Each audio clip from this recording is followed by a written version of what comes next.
Bueno, vamos entonces a ver superficies radiadas, que son aquellas que es mediante el movimiento de una recta que se apoya en un punto y una directriz. Por ejemplo, si cogemos esta figura o esta, pues tenemos aquí un punto, aquí se apoya una recta y la recta se desplaza por esta línea que llamamos directriz, ¿no? O sea que realmente el movimiento de esta recta que se apoya en un punto fijo y en una directriz genera pues esa superficie radiada, ¿no? La directriz puede ser una forma plana como esta o puede ser una forma alabeada. Alabeada quiere decir que de repente esta curva que es plana, esta misma circunferencia es plana, ¿no? Pero ahora de repente giro el papel y ya no es plana, ¿no? Con lo cual podría coger un punto y hacer una recta que siga ese arco que es alabeado, ¿no? Con lo cual me generaría también una radiada, ¿no? O sea que en realidad las radiadas se generan con el movimiento siempre de una recta que se apoya en un punto y que describe el movimiento, la recta, siguiendo una línea que llamamos directriz, ¿no? Y que esa línea puede ser plana o alabeada. El punto este, donde se apoya el radio, pues puede estar localizado de manera finita, como el caso de la pirámide, que va a seguir aquí la generatriz, siempre una poligonal, o puede este punto ir al infinito. Imaginamos una pirámide o un cono, que cogemos este vértice y cada vez lo alejamos más, llega un momento en que se convierte en esto, ¿no? O sea que en realidad un cilindro es un cono que tiene el vértice en el infinito, ¿no?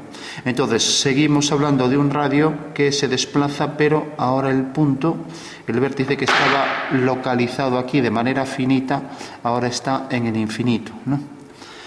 Bueno, entonces la directriz, pues en realidad en la directriz se apoyan las distintas generatrices, que son todas estas líneas que generan la superficie, ¿no? Y si la línea es poligonal, si la directriz es poligonal, como este caso, pues tenemos una pirámide, ¿no? Aquí tenemos, por ejemplo, otra forma poligonal, un polígono regular, un cuadrado, y se apoya en la poligonal y tenemos la pirámide, ¿no? Mientras que si el vértice está en el infinito y también hay una poligonal en la base, pues tenemos un prisma, ¿no? Entonces fijaros que aquí la poligonal también la tenemos, pero el radio es tal que el vértice está tan alejado que estas generatrices siguen todas la misma dirección. Decimos que las que son paralelas siguen siempre la misma dirección, ¿vale? Bueno, si la directriz es curva, como en este caso, o como por ejemplo en este, ¿no? Pues tenemos que obtenemos el cono o el cilindro, ¿no? El cono o el cilindro. Mientras que si la directriz no es curva, por ejemplo es poligonal como estas, pues tenemos el caso de los prismas y las pirámides, ¿no? Entonces tendríamos aquí los casos de conos, los casos de cilindros, aquí los casos de pirámides y los casos de, aquí pirámide, bueno, es la misma que esta pero truncada, casos de superficies radiadas cilíndricas, cilíndrica y cilíndrica. Todos estos casos son cilíndricos, pero todos estos casos son prismáticos, quiero decir, los casos cilíndricos son estos, los casos cónicos y los casos piramidales, ¿no? Entonces tenemos localización de vértice finito, estos dos casos, ¿no? Casos de pirámides y conos. Vértice en el infinito, pues cilindros y prismas, ¿no? Como podemos ver aquí, este es el mismo, pero está truncado en una sección oblicua provocando una elipse, ¿no? Lo podemos apartar ya, igual que la pirámide esta, ¿no? Entonces tenemos otra clasificación, es cuando en este caso las generatrices son perpendiculares a la directriz y por tanto tenemos que es un prisma recto, ¿no? Igual que en el caso del cilindro. En el caso del cilindro tenemos exactamente lo mismo, ¿no? Que las generatrices son perpendiculares a la base, por lo tanto cilindro recto. En este caso, pues aquí no son perpendiculares, pero tenemos que este vértice incide en la perpendicular del centro de la circunferencia, es un cono recto. Mientras que si el vértice no incide en el punto medio de la base, tenemos que es un cono oblicuo, ¿no? Bueno, entonces podemos clasificarlas por un lado, si la directriz es tal que eso está dirigido a un punto hacia el infinito, ¿no? En el caso del cilindro o del prisma, o si el punto, el vértice en el que se apoya ese radio, de ahí del nombre de radiada, ¿no? Un radio que se desplaza por la directriz con un vértice, ¿no? Tenemos el caso de localización finita en estos casos de pirámide y cono, y tenemos el caso del punto que está en el infinito, ¿no? Luego la directriz plana o alabeada, ¿no? De hecho, yo puedo coger una figura de estas y aunque tiene una directriz plana, o sea que es una forma plana, la circunferencia, podría hacer aquí una directriz curva también y obtendría la misma figura, ¿no? Si la figura está acotada, cortada, como en este caso es limitada. En todo caso, las superficies de tipo pirámides, conos, cilindros, prismas, pues en principio, por regla general, son ilimitadas, a no ser que se indique lo contrario, ya que una superficie cónica como esta es una línea que está en un mismo plano que una recta, y esta línea gira en torno a la recta. Como las líneas tienen en realidad una dimensión infinita, la superficie cónica que se genera también es infinita y va hacia los dos lados, o sea, hacia algo como esto, ¿no? O sea que tenemos el caso del cono, donde realmente vemos que es una superficie limitada. Otra cosa es que lo acotemos por un plano de corte, generando ahí pues una sección que puede ser circular, parábola, hipérbola, elipse, etc. Bueno, tenemos entonces las diferentes clasificaciones de figuras que son radiadas, que se generan a partir de un radio que se apoya en un punto y se apoya en una directriz. Bueno, por último, ¿qué sería una generatriz y qué sería una directriz? Bueno, si nos fijamos, esta es una línea generatriz. La generatriz, en el caso de la radiada, siempre pasa por el vértice, ¿no? Decíamos, en este caso decimos que si una línea se apoya en una curva, no tiene por qué ser circular. Yo puedo hacer esta línea, por ejemplo, y coger un punto y unir todos los puntos de esta curva con esta, ¿no? También tengo que esto es una superficie cónica, ¿no? O sea, vamos a coger un boli para que se vea mejor. O sea que si cojo un vértice y cojo una línea curva, que es la directriz, al unirlo con ese vértice me genera ahí una superficie cónica, ¿no? Mientras que si este vértice va al infinito, pues la generatriz generará en realidad, la generatriz desplazada sobre esa curva generará una superficie cilíndrica. Como vemos, el cilindro no tiene tampoco por qué tener por base una circunferencia. De hecho, puedo coger una elipse y hacer un cilindro sobre la elipse. Tengo un cilindro elíptico. O puedo coger una parábola y tengo un cilindro parabólico, ¿no? O puedo coger cualquier curva, ¿no? Y a partir de la curva, pues diré que es un cilindro y el nombre que tendrá será, a partir de ahí, el que tenga como curva en la base, ¿no? Por ejemplo, si cojo pues una hipérbola, lo mismo, un cilindro hiperbólico con sus dos ramas, vendrán por aquí, ¿no? Y ahí tengo un cilindro hiperbólico, ¿no? Bueno, podríamos seguir citando ejemplos. En principio, sabemos que la generatriz, por ejemplo, esta línea, estas son generatrices desde el vértice hasta la directriz, ¿no? Es cualquier línea que se ponga en movimiento y que genera una superficie. En el caso de la radiada, pues pasa por un punto y pasa por una directriz, ¿no? Teníamos entonces que estas figuras se apoyan siempre, imaginamos un radio, en un punto y en una directriz. En el caso, son todas desarrollables, o sea, se pueden convertir en papel y las puedo construir en 3D con papel, cosa que no pasaba con las regladas del último día. Las regladas, en realidad, estas son regladas también porque se pueden seguir con el canto de una regla. Las regladas alabeadas de las que quería hablar se apoyaban en dos directrices, ¿no? Por ejemplo, teníamos una línea y, por ejemplo, teníamos otra línea. Entonces, al unir esos puntos, obteníamos ahí la reglada alabeada, ¿no? Que quería decir que dos líneas infinitamente próximas, pues se cruzaban, ¿no? O sea, no coincidían ni se cortaban, no consigo mismo, como pasa aquí, que son coincidentes prácticamente, ¿no?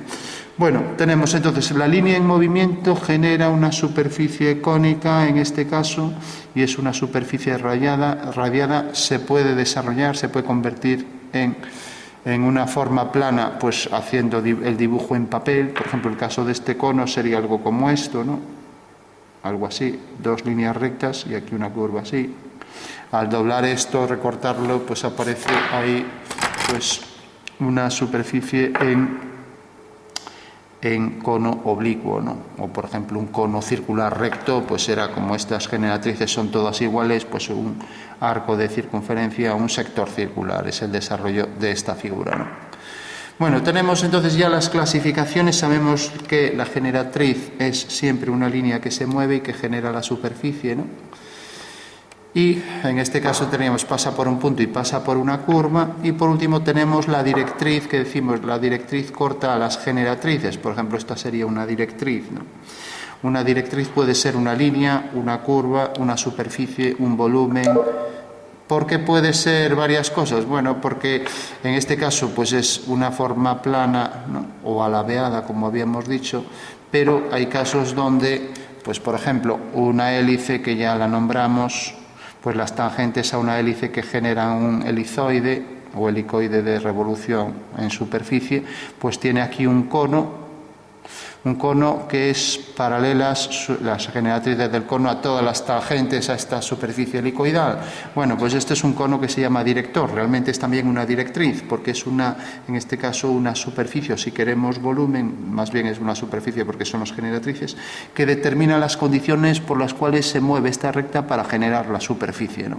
O sea que realmente, por eso decimos que la directriz puede ser una línea, una superficie, un volumen. Otro ejemplo, imaginemos el toro. Calcular las sombras de un toro es algo complicado, pero se puede calcular imaginando una esfera. Una esfera tiene aquí una sombra, otra esfera tiene aquí otra sombra. Bueno, pues decimos que esta es la esfera directriz que va definiendo los puntos que separan aquí la luz de la sombra a la hora de calcular el cono. Entonces es un volumen, o también si queremos la superficie de la esfera, directriz de las sombras de este toro, ¿no? Bueno, tenemos entonces definido lo que es una directriz, que es en realidad esa línea, superficie, volumen que determina las condiciones de la generación de una superficie, y luego tenemos ya la generatriz, que es la línea en movimiento que genera la superficie, ¿no? En el caso de todas estas figuras se ve claramente que las generatrices son rectas que pasan por el vértice y cortan a la directriz. Y en este caso, pues lo mismo, son rectas que pasan por el vértice en el infinito y siguen la dirección de estas aristas laterales, ¿no? Bueno, una vez hecho ya este preámbulo sobre tipos de superficies radiadas, las clasificaciones, vamos a representar algunas de ellas. Es muy sencillito, pero las vamos a hacer también en algunas perspectivas, ¿no? Vamos a coger, por ejemplo, no vamos a representar todas, si no sería demasiado pesado, pero sí vamos a representar alguna, y lo vamos a hacer variando la escala, ya que son algo grandes para ver aquí. Entonces tenemos nuestra representación en sistema diédrico, y si cojo una figura cualquiera, vamos a coger, por ejemplo, el cono oblicuo en una posición cualquiera, ¿no? Por ejemplo este. Podríamos calcarlo, ¿no? Pero bueno, vamos a hacerlo de una forma un poco más exacta, ¿no? Entonces, enciendo aquí el calibre y ya sabemos que me marca aquí las medidas. Entonces cojo aquí esta medida del diámetro. Si realmente es el diámetro, en realidad no tendría que hacer esfuerzo para pasarlo de un lugar a otro, ¿no? Vale, pues tengo que esto mide 38,14, lo tengo que poner también en paralelo aquí a esta línea, ¿no? Si lo pongo en paralelo, pues entonces puedo ser preciso, ¿no? Y ya digo, debe ser tal que pasa ahí tangencialmente con algo de esfuerzo. 38,59, pongamos 38,6. Bueno, pues ya sabemos que deberíamos coger ahí un diámetro de 38,6. A ver, 1, 2, 3, 38, a ver, 38,6. Bueno, mi vista ya no alcanza tanto.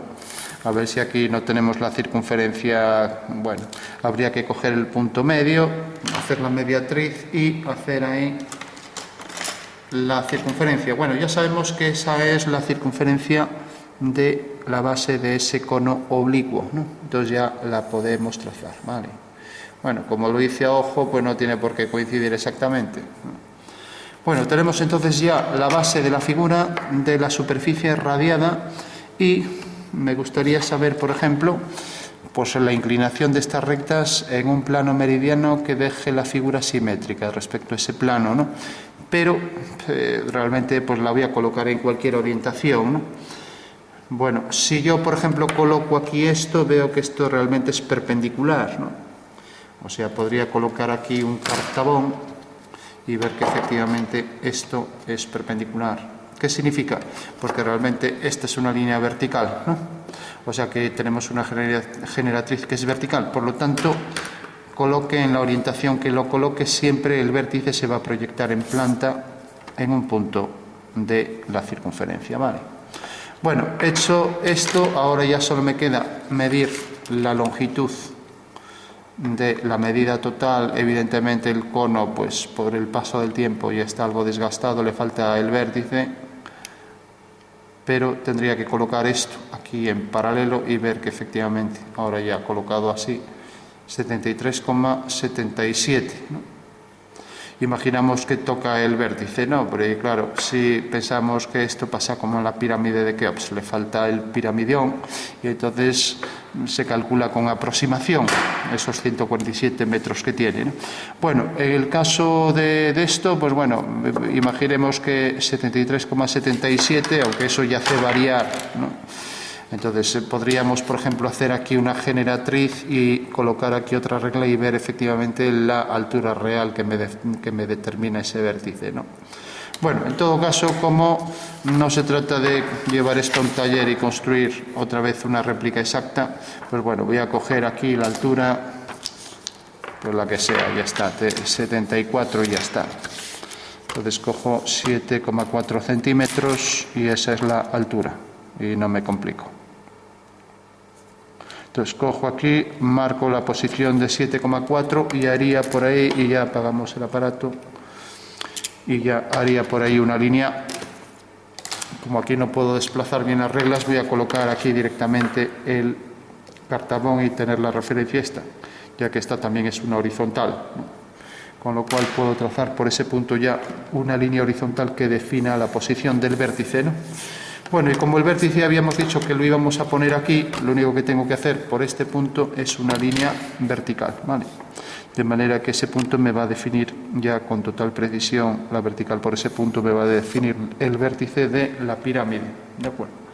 Bueno, una vez ya que tengo el vértice de la pirámide, pues puedo hacer desde el vértice las tangentes. Tengo que subir este punto y hago aquí esta tangente por el extremo de ese diámetro y por el otro extremo, o sea que hago las tangentes y ahora tengo ahí ya, en la unión de este punto con este, tengo la posición de la pirámide oblicua, ¿no? Bueno, pues esta es mi pirámide a escala natural, escala 1, 1. Y ahora pues puedo hacer las distintas perspectivas, pero para que me quepa bien en el dibujo, lo que voy a hacer es cambiar de escala esto, ¿no? Entonces, si yo, por ejemplo, dibujo, vamos a hacer la escala, pues por ejemplo, podemos hacer que esto se reduzca a 2/3, ¿no? Entonces, si yo, por ejemplo, divido esto entre 3, vamos a hacerlo aquí con precisión. Entonces, en una dirección cualquiera, hago una línea, por ejemplo, en esta dirección. Y ahora cojo aquí, por ejemplo, 3 centímetros, ¿vale? Bueno, cojo entonces 3. También lo puedo hacer a 3/4. Bueno, lo voy a hacer, sí, a 3/4. Bueno, mejor a 2/3. Entonces tengo aquí, marco el punto 2 y marco el punto 3 y alineo aquí este punto con este. Eso quiere decir que este punto se transformaría en el 3 según esta dirección, y ahora haciendo por el punto 2 una paralela, obtendría aquí 2/3 de este segmento, ¿vale? Una aplicación del teorema junto con el de Desargues más utilizado en el dibujo, el teorema de Tales de Mileto, ¿no? Bueno, pues como ahora ya sabemos que esta medida se reduce a esta, lo único que tengo que hacer es por este punto una paralela a esta. Y por este punto será la misma línea, ya que una paralela a ella que pasa por este punto es la misma recta, ¿no? Bueno, pues hago la paralela y ya tengo el cono en, a ver si puedo desplazar la recta, y ya tengo el cono en alzado. Entonces cojo la referencia de esta línea y por el punto este hago una línea paralela, con lo cual ya tengo ahí 2/3 en alzado de esta figura. Y si la mido aquí, pues esto también será 2/3 de esto, pero si no, no está bien el dibujo. En realidad todas las medidas se reducen a 2/3, o sea que otra forma de hacerlo sería numéricamente multiplicar todas las medidas por 2/3, ¿no? Y así obtengo 2/3 de la figura, ¿no?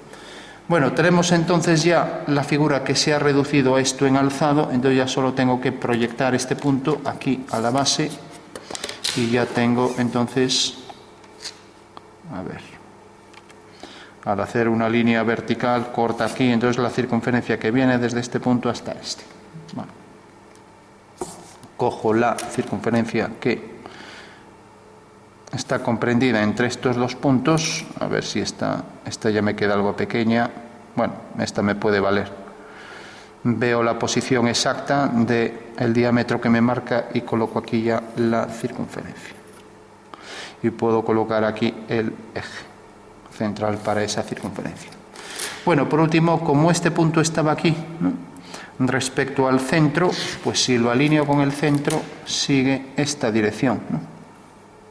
Pues necesariamente, si por el centro hago una paralela, pues tendremos también ese punto. Pero para no complicarme tanto, pues igual que este vértice está alineado con este, pues este vértice estará alineado también con la posición exacta de su localización en planta, ¿no? Eso quiere decir que quedará aquí. Ya que esta línea es una vertical, el eje realmente no es un eje de revolución, es un eje vertical que pasa por el vértice, ¿no?, detectando aquí este punto. Y como decíamos, ahora aquí desde el centro una paralela, pues ya tengo aquí la posición exacta del vértice, ¿no?, y ya tengo localizado ahí la posición. Vamos a hacerlo así mejor. Pues aquí uno, estos dos puntos, y ya tengo aquí la línea paralela. Vale. Bueno, tenemos ya el cono que es esto en planta, esto en alzado, un cono oblicuo, ¿no? Y por último, si quisiera saber la inclinación de las líneas, esta línea a tinta habría que sacarla porque no es nada, ¿no?, era simplemente para hacer. Entonces, si quisiera hacerlo, pues debería hacer un cambio de plano en esta dirección. De esta manera podría obtener las dos líneas como tenemos en el cono aquí. Como vemos aquí, esta es la de máxima pendiente y según se va acercando va perdiendo pendiente. Bueno, perdón. Esta línea que tenemos aquí es la de máxima pendiente, ¿no? Y según venimos hacia aquí, pues va perdiendo pendiente. Cuanto más se acerca hacia este lado, así más. Eso quiere decir que esta es la de máxima pendiente y esta la de menos, ¿no? Entonces, siguiendo esa dirección, podríamos hacer aquí una proyección para ver esas dos líneas, ¿no? La de máxima pendiente, que ya sabemos que es de 90, y luego esta que sería la de mínima pendiente, ¿no? Pero bueno, no es un tema ahora que nos interese. Ahora simplemente íbamos a hacer la perspectiva de esta figura, ¿no? Y lo que sí es más fácil partir de la vista, pues la vista que decíamos, ¿no? Entonces, como sigue esta dirección, hago un cambio de plano, cosa que ya estudiamos. Entonces, sigo esta dirección. Recordamos que esta dirección es la misma que esta. La línea de tierra nueva debe seguir esta dirección. Entonces aquí se me va a solapar con la figura, la puedo poner de este lado. Aunque esto sea el sistema diédrico, puedo darle la vuelta y coloco aquí ya la posición de la línea de tierra. Y la coloco aquí porque así aprovecho ya esto, ¿no? Segunda línea de tierra, nueva proyección hacia aquí. La nueva proyección vendrá por aquí. Esto es donde voy a proyectar y esta era una línea vertical. O sea, tendría que trasladar por aquí el cartabón para obtener aquí la línea vertical que pasa por este punto. Vale. Y entonces viene de aquí a aquí y cojo la altura que me la da esto, ¿no? Entonces cojo la altura con el compás, que era 2/3 de la altura total, y la coloco aquí. Vale.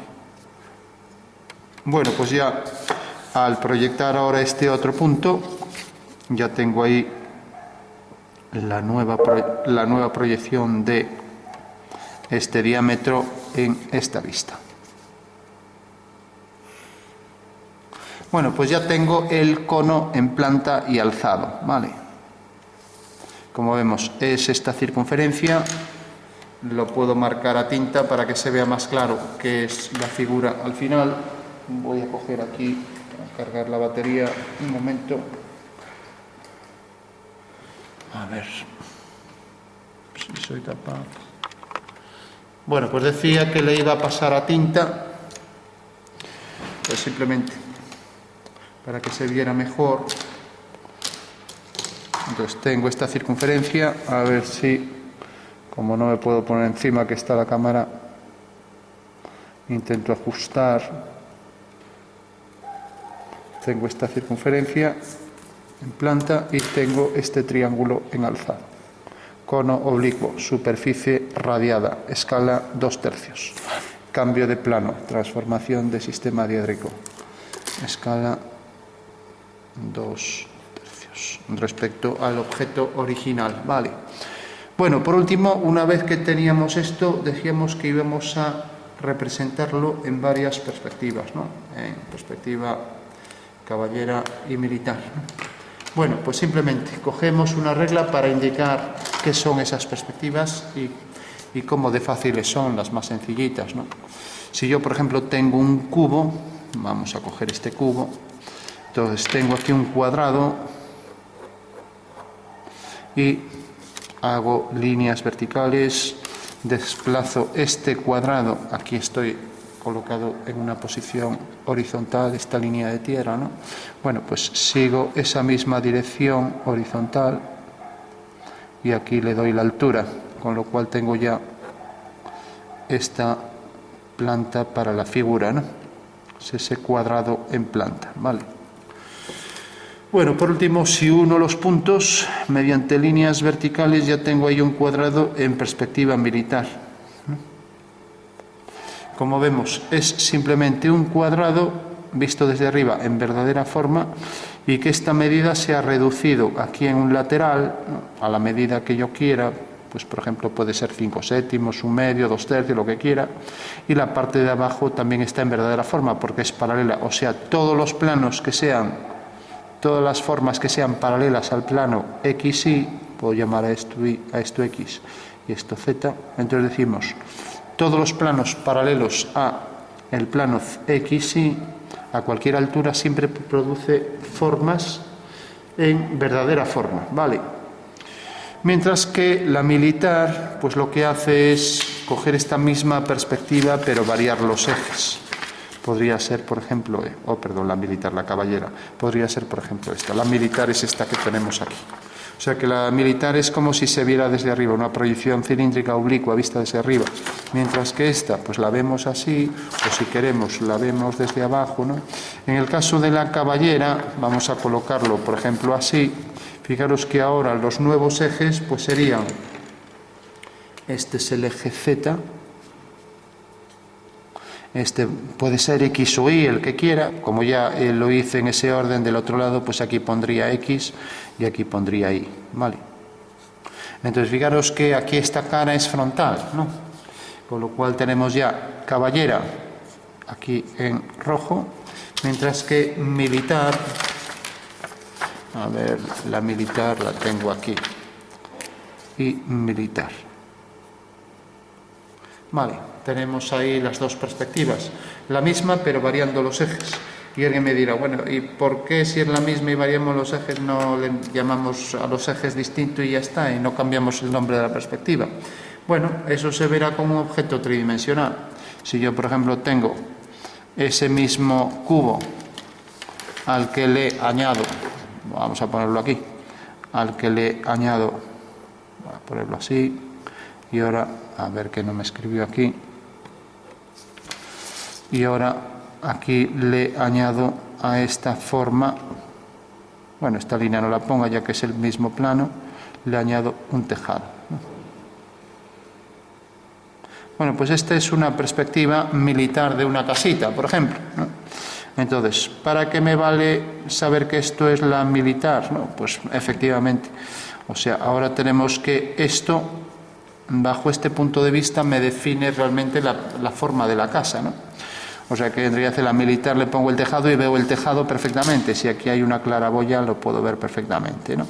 Ahora bien, en el caso de la caballera, pues sería este caso. No tiene ya nada que ver con el caso anterior. Esto se desplaza. Y ahora tenemos entonces aquí la caballera. Entonces tengo aquí el tejado. Esta será paralela. Esta es una característica de las perspectivas cilíndricas, que las paralelas se mantienen, o sea que si la figura tiene formas paralelas, pues se mantienen. Bueno, pues como vemos en esta perspectiva me interesa más ver la fachada, es la caballera, y tenemos que en realidad el eje X y el eje Y pues forman cierto ángulo, pero aquí el X y el Z forman 90, ¿vale? Mientras que aquí el que forma 90 es el eje X y el eje Y, ¿vale?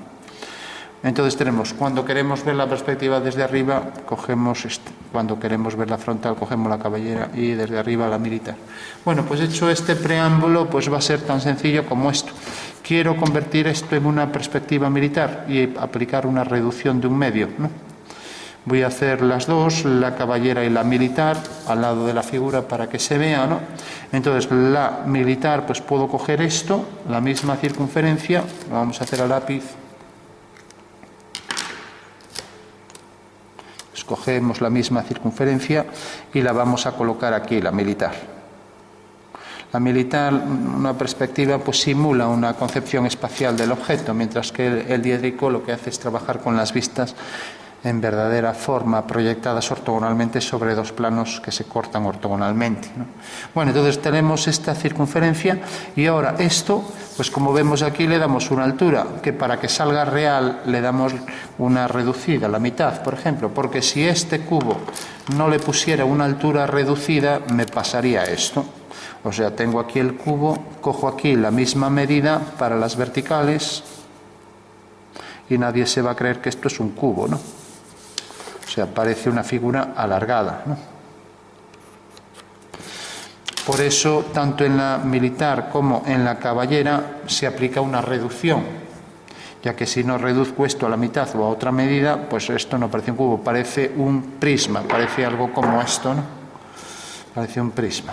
Bueno, pues nada, tenemos esto, cogemos esto, podemos coger la mitad, hacemos la mediatriz, entonces rápidamente o lo mido.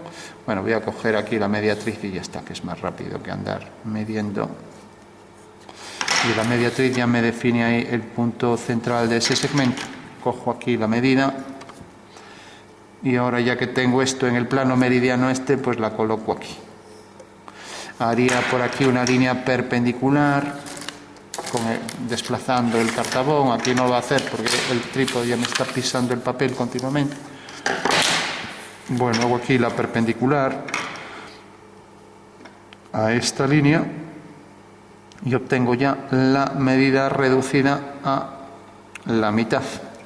Con lo cual ahora ya solo tengo que hacer la tangente a esta circunferencia y ese es el cono en perspectiva, aunque no lo parezca, ¿no? Lógicamente toda esta línea, pues por detrás no se vería, esta detrás. La pongo más fina, bueno, habría que ponerla discontinua, todo por aquí.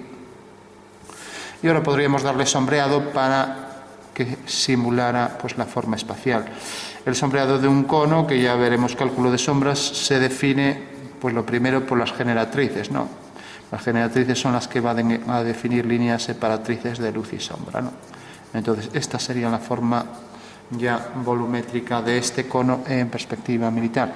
Si nos fijamos, esto se ha reducido a la mitad y esta circunferencia, como está en verdadera forma, igual que el cuadrado está en verdadera forma, es como si cojo aquí esta circunferencia inscrita en el cubo, lo voy a colocar aquí, cojo la circunferencia que se inscribe en el cubo y ahora digo, pues bueno, respecto a este punto, por ejemplo, cierta altura, con lo cual desde este vértice V trazo las tangentes y este es el cono, como vemos un cono inscrito en ese cubo, ¿no? Bueno, pues esa sería nuestra militar, ¿no? En este caso, pues la altura, aquí cogí la mitad, en este caso pues cojo también, se supone que el cono tiene la misma altura que el cubo y el cubo ya tiene aquí su reducción en la altura, aquí parece cerca de la mitad o podría ser por ejemplo 3/5 más o menos, ¿no?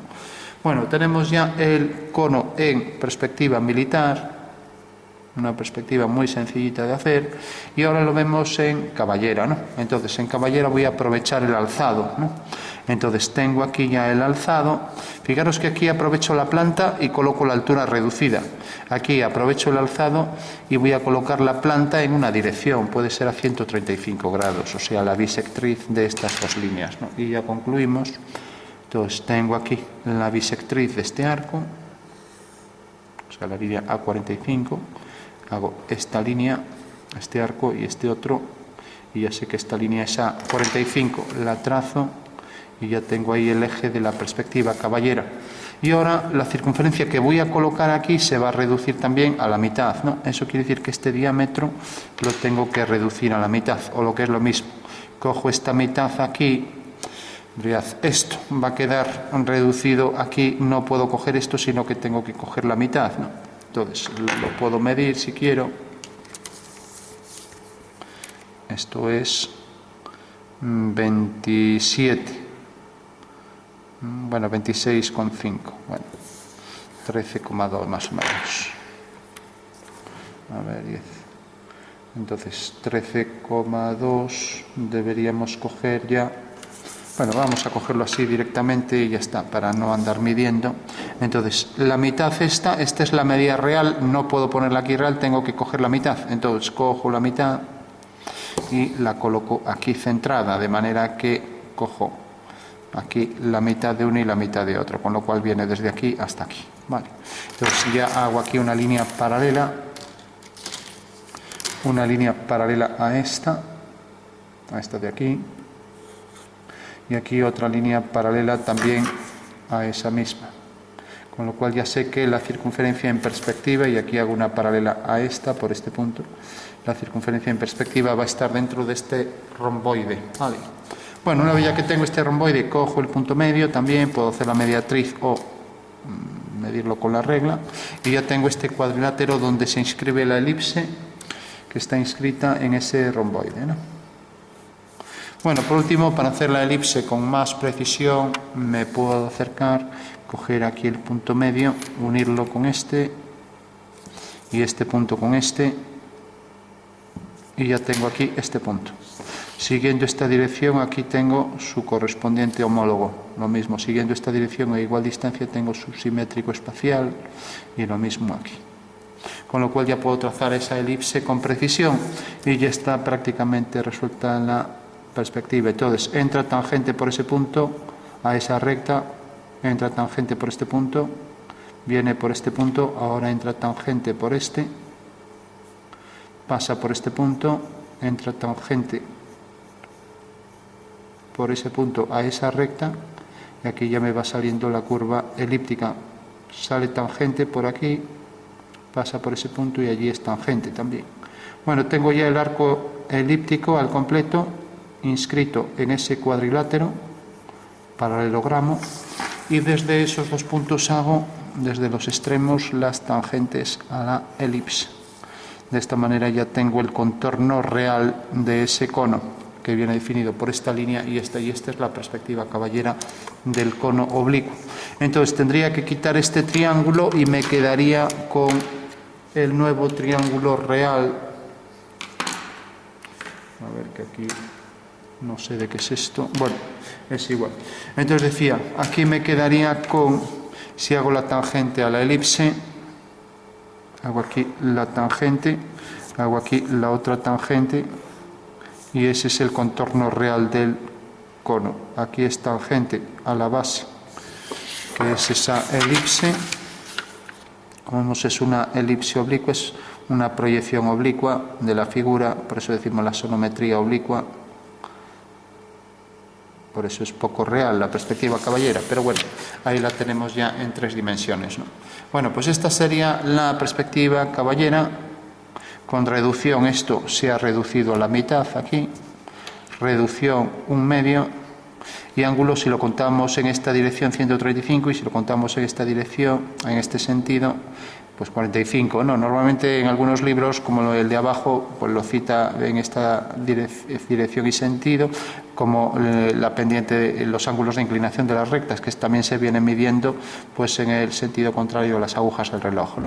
Entonces, bueno, eso en muchos libros de geometría descriptiva, mientras que en libros de usuario tipo escolares tal vienen nombrándolo más bien hacia aquí, o sea, de aquí hacia adelante hasta 90 más 45, 135, y los ejes entonces tendríamos aquí tangente este eje y aquí este que es, coincide con el diámetro, y luego las tangentes a la elipse, ¿no? Bueno, pues esa sería la elipse el cono oblicuo en perspectiva caballera y este en perspectiva militar. Y es un caso de superficie radiada en el que el vértice está localizado en una posición finita y que el movimiento de la recta generatriz apoyada en este punto fijo que es el vértice, pues genera esa superficie, ¿no?